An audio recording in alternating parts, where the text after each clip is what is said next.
मी दाणं दळायला जातो. हा, सकाळपासून घरात पीठ बी नव्हतं.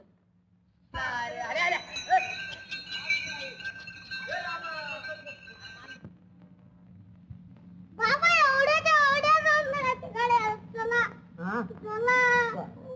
उठा लवकर.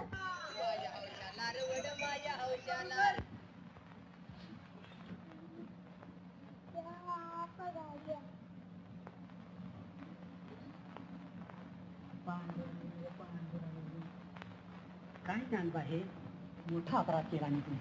क्षमा करा मला. तुमच्याकडे मी जाग झालेलं हे सारं पीक तुमचंच आहे. छे छे छे छे, असं कसं होईल जानबा? तुमच्या शेतात पिकलेलं धान्य ते तुमचं. न्या बघू ते परत. छे छे, मी नाही ते परत नाही. तुम्हाला ते न्यायचं नसेल तर अन्न करीत फिरणाऱ्या भिकाऱ्यांना ते वाटा, पण माझ्या घरात ते नको.